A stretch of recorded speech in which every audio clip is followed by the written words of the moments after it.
오늘 말씀은 복된 사람이라는 제목으로 함께 은혜를 나누고자 합니다. 제주도에 가면 생각하는 정원이라고 하는 분재 예술원이 있습니다.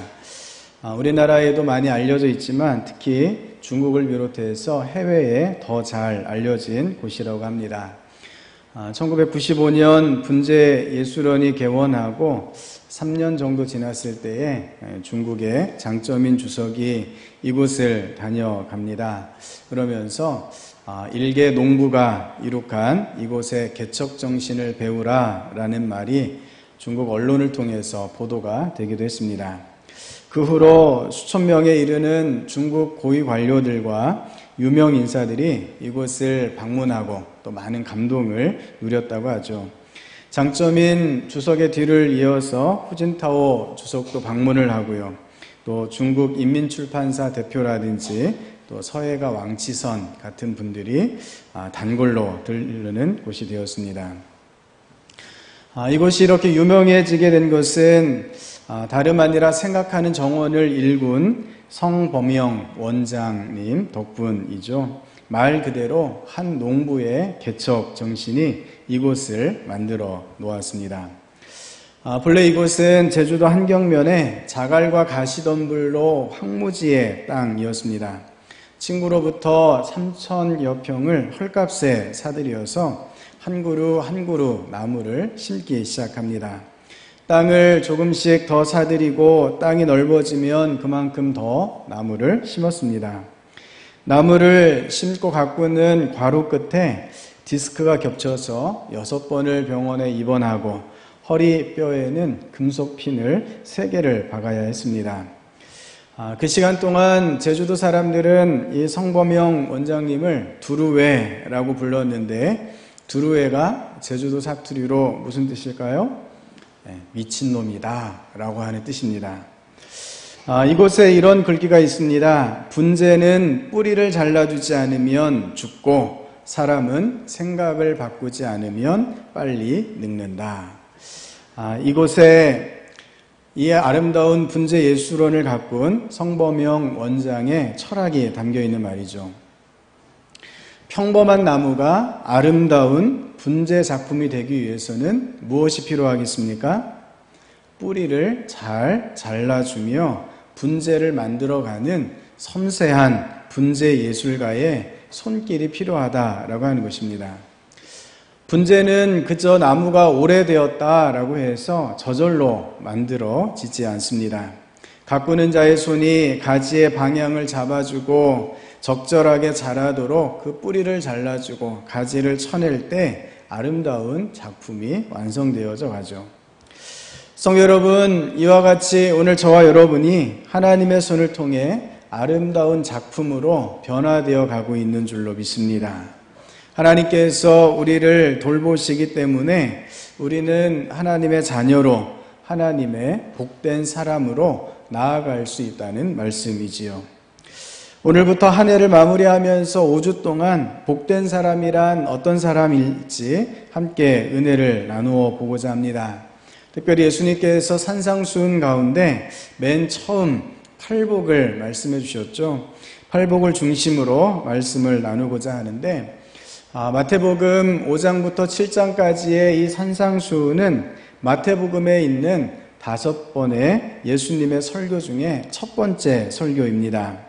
팔복에 관한 말씀은 그 첫 번째 설교 중에서도 맨 앞자리에 위치해 있지요.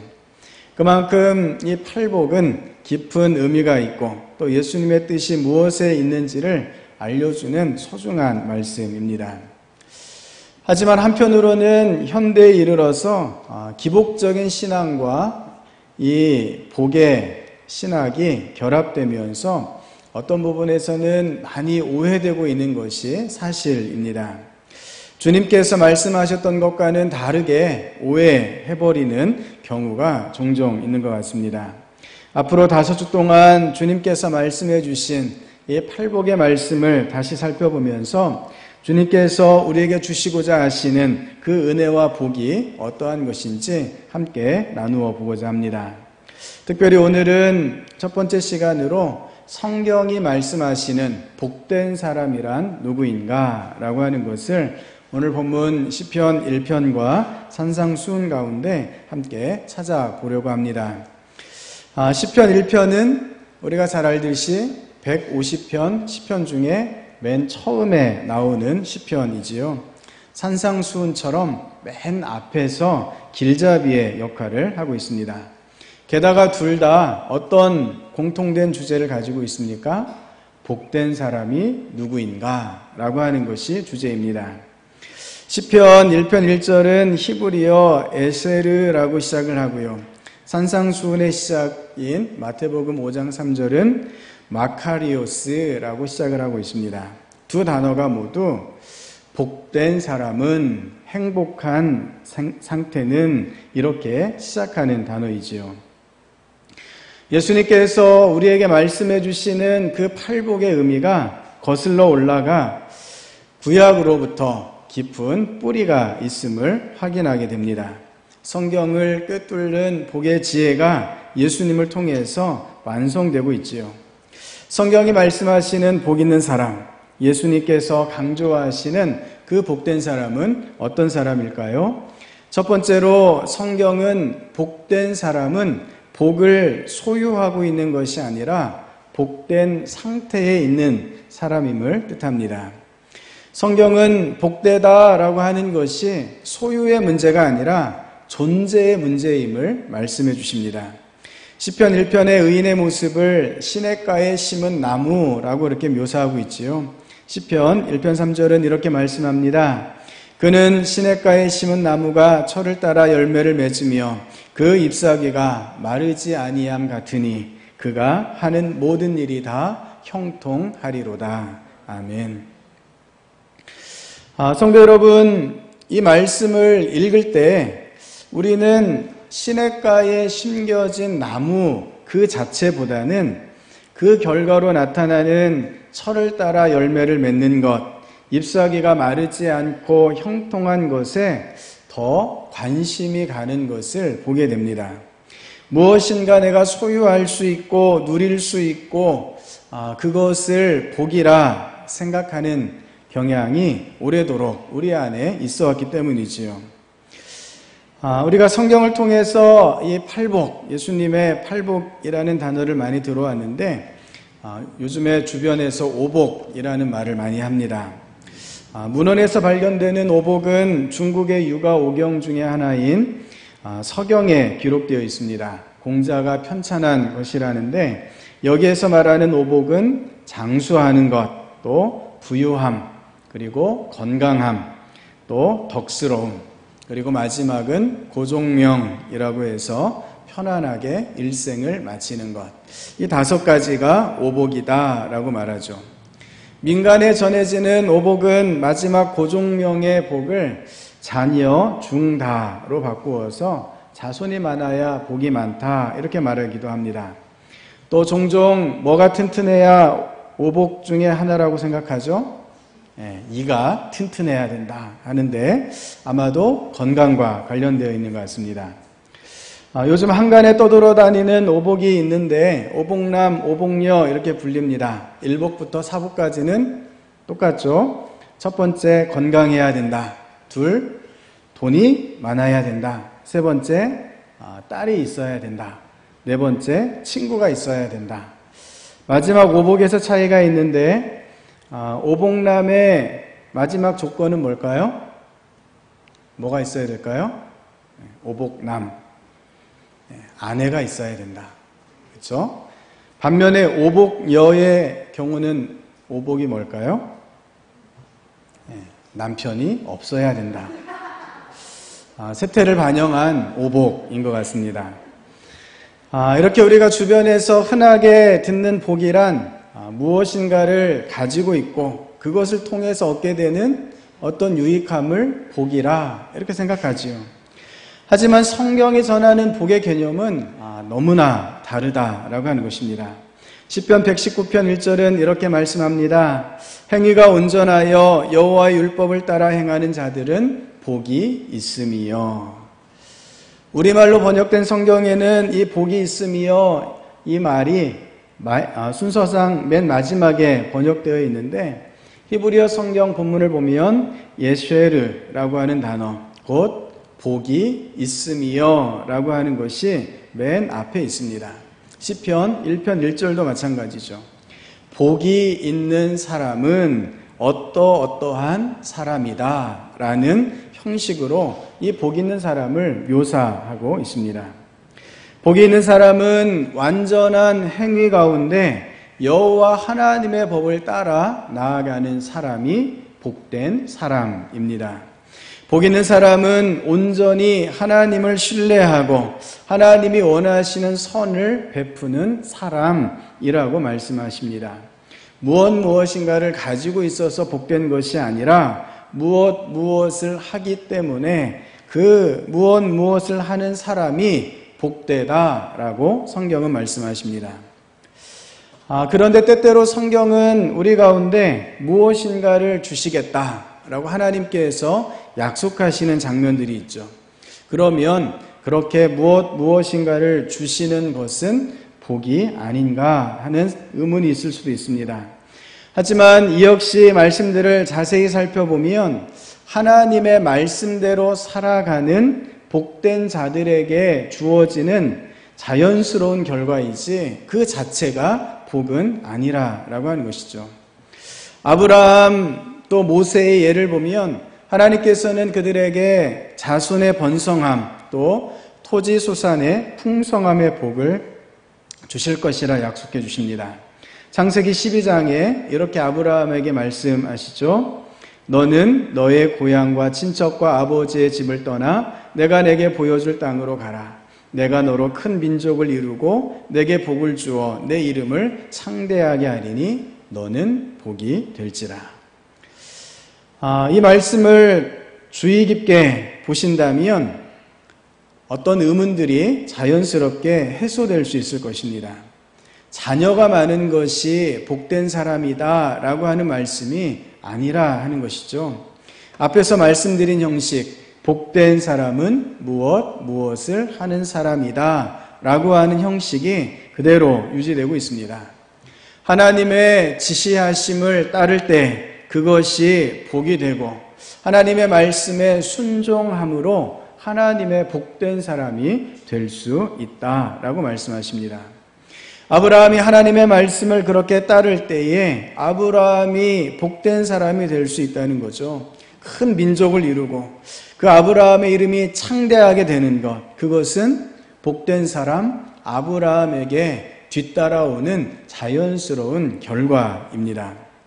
성도 여러분, 시편 1편 3절이 말씀하시고 있는 시냇가에 심은 나무가 바로 하나님의 말씀대로 따르는 자, 하나님 앞에 순종하는 의인이자 복된 사람임을 잘 보여주고 있습니다.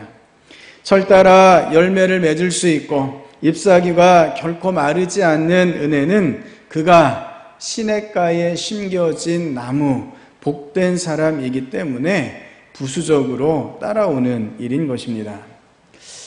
이와 유사하게 산상수훈의 맨 마지막 부분에 보면은 좋은 나무와 나쁜 나무의 비유가 있습니다.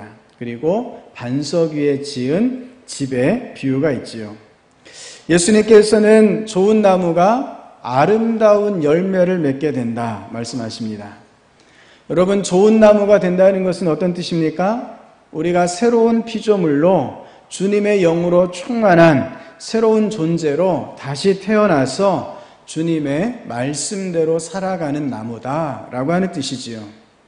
이 비유에 이어서 반석 위에 지은 집이 말씀되는데, 그러므로 누구든지 나의 이 말을 듣고 행하는 자는 그 집을 반석 위에 지은 지혜로운 사람 같으리니 라고 말씀하십니다.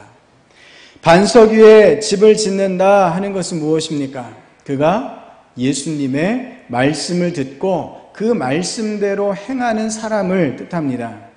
이런 사람이 바로 지혜 있는 사람이죠. 비가 내리고 창수가 나고 바람이 불어도 반석 위에 집을 지었기 때문에 결코 무너지지 않습니다. 어떤 비바람에도 담대하게 견딜 수가 있습니다. 어떤 어려움 앞에서도 조금도 흔들리지 않습니다. 이것이 바로 복된 사람입니다. 성도 여러분, 복된 사람은 그리스도의 십자가의 보혈로 거듭나서 주님 안에 머물며 새로운 존재로 변화된 성도임을 믿으시기를 바랍니다. 내가 소유한 것이 많으면 많을수록 더 큰 복이 아니라 지금 하나님의 말씀을 듣고 그 말씀대로 행함으로 하나님의 복된 상태에 머무시는 복된 사람 되실 수 있기를 바랍니다. 두 번째로 복된 사람은 사람의 관점이 아닌 하나님의 관점으로 나아가는 자가 복된 사람입니다. 오늘 본문 6절은 의인의 길을 누가 인정하시는가 말씀해 주시죠. 의인의 길을 인정해 주시는 분은 오직 하나님이십니다. 의인과 악인을 가르시는 것도 누구이십니까? 하나님이시죠. 그 의인의 길은 인정하시고 악인의 길은 망하게 하는 것 누구의 일이십니까? 하나님의 일이십니다. 시편 1편 6절에 이 인정하다라고 하는 단어는 히브리어 야다에서 온 단어입니다. 곧 하나님께서 의인을 알아주신다라고 하는 거죠. 시편 144편 3절에 시인이 이렇게 고백합니다. 여호와여 사람이 무엇이기에 주께서 그를 알아주시며 인생이 무엇이기에 그를 생각하시나이까. 아멘. 시편 144편 다윗이 지은 시편입니다. 다윗이 곤경 가운데 처해 있을 때 어찌할 바 알지 못할 때 지은 시편이죠. 다윗은 이 시편 속에서 사람의 인생이 얼마나 헛된 것인지를 사람이 내쉬는 숨과 그림자를 통해 고백하고 있습니다. 우리가 내쉬는 숨은 참으로 짧습니다. 그리고 그 숨은 금방 날아가 버리지요. 참으로 허무한 것입니다. 그림자 또한 시시각각 변해갑니다. 한순간 사라져버리는 헛된 것의 대명사가 바로 이 그림자입니다. 사람의 입장에서 볼 때에도 인생이 내쉬는 숨처럼 그림자처럼 헛되고 허무한 것이지만 여호와 하나님께서는 도리어 우리를 알아주시고 전능하신 하나님께서 우리를 생각해 주신다라고 고백하고 있습니다. 성도 여러분, 하나님께서 생각하시는 것과 우리 사람의 생각이 같지 않은 것을 다시금 마음으로 고백하시기를 바랍니다. 우리가 하나님의 사람으로서 새롭게 변화되어 하나님의 새로운 피조물로서 복된 존재로서 살아가기 위해서는 오직 하나님의 뜻대로 나아가야 합니다. 그 뜻을 우리는 분명히 알아야 합니다. 하나님께서는 우리의 생각과 하나님의 생각이 다름을 이사야서를 통해 말씀하십니다. 이는 내 생각이 너희의 생각과 다르며 내 길은 너희의 길과 다름이니라. 이는 하늘이 땅보다 높음같이 내 길은 너희의 길보다 높으며 내 생각은 너희의 생각보다 높음이니라. 아멘. 복된 사람은 사람의 생각을 버리고 이 하나님의 뜻으로 나아가는 사람입니다. 복된 사람은 철저하게 하나님의 뜻이 무엇인가를 하나님의 관점에서 찾아내고 그렇게 살아가는 사람이지요. 성도 여러분, 성령 하나님께서 저와 여러분의 심령 가운데 계셔서 말씀해 주시기를 간절히 원합니다. 하나님의 마음으로 나아갈 수 있음을 성령님의 음성을 듣고 결단하며 믿음으로 고백하시는 저와 여러분 될 수 있기를 바랍니다. 복 있는 사람은 더 이상 사람의 관점에서 흔들리지 않는 사람입니다. 오직 하나님의 손에 붙잡혀 하나님의 눈으로 바라보는 자가 새로운 피조물이요 복된 자임을 믿음으로 고백하시기 바랍니다. 그렇기 때문에 셋째로 복된 사람은 이 모든 형통함의 기준을 하나님께로부터 찾는 자임을 믿으시기 바랍니다. 여호수아 1장 8절에 이렇게 말씀하십니다. 이 율법책을 내 입에서 떠나지 말게 하며 주야로 그것을 묵상하여 그 그 가운데 기록한 대로 다 지켜 행하라. 그리하면 내 길이 평탄하게 될 것이라. 내가 형통하리라. 아멘. 가나안 땅에 들어가 살아야 할 이 이스라엘 백성들에게 어떤 길이 형통한지를 밝혀주고 있습니다. 길의 넓이나 길의 크기가 형통함의 기준이 아니죠. 하나님의 말씀을 따르고 하나님의 원하시는 길로 나아갈 때 그것이 하나님의 형통함을 덧입는 것임을 말씀하시고 있습니다. 성도 여러분, 창세기에서 요셉이 형통한 이유를 이렇게 말씀해 주십니다. 여호와께서 요셉과 함께 하심으로 그가 형통한 자가 되어 그의 주인 애굽 사람의 집에 있으니. 아멘. 복된 사람은 세상적인 욕심을 따라서 형통함을 구하지 않습니다. 세상적인 가치를 따라서 나아가지 않는다라고 하는 것입니다. 그래서 복된 사람은 세상적으로 볼 때에 좁고 험난한 길도 기쁨으로 선택하며 나아갈 수 있습니다. 마태복음 7장에 이렇게 말씀하시죠. 좁은 문으로 들어가라. 멸망으로 인도하는 문은 크고 그 길이 넓어 그리로 들어가는 자가 많고 생명으로 인도하는 문은 좁고 길이 협착하여 찾는 자가 적음이라. 아멘. 여러분, 누구에게 좁은 문으로 들어가라 말씀하십니까? 지금 산상수훈을 듣고 있는 제자들에게, 성도들에게 예수님께서 말씀하십니다. 지금 복되다라고 일컫는 바로 그들이 들어가야 할 문은 좁은 문임을 예수님께서 말씀해 주십니다. 반면에 악한 자들은 크고 넓지만, 그래서 걸어가기 쉽지만 결국 멸망의 길로 나아가게 될 것이라 말씀하십니다. 문이 크고 그 길이 넓다는 것은 어떤 의미입니까? 그 길을 가는데 아무런 장애나 어려움이 없다는 것이죠. 반듯하게 잘 닦여진 길입니다. 아무런 불편함을 느끼지 못하는 편안한 길입니다. 당연히 우리는 이런 길을 가려고 할 것입니다. 이 길이 안정된 길처럼 보이기 때문이죠. 반면에 길이 좁다는 것은 어렵고 힘든 일이 있다는 것을 뜻합니다. 길이 협착하다라고 말씀을 하는데, 이 협착, 좁은 문이라고 하는 단어는 박해라고 하는 단어로도 번역이 됩니다. 사도행전 14장에 하나님 나라에 들어가려면 많은 환난을 겪어야 할 것이라 이렇게 말씀하십니다.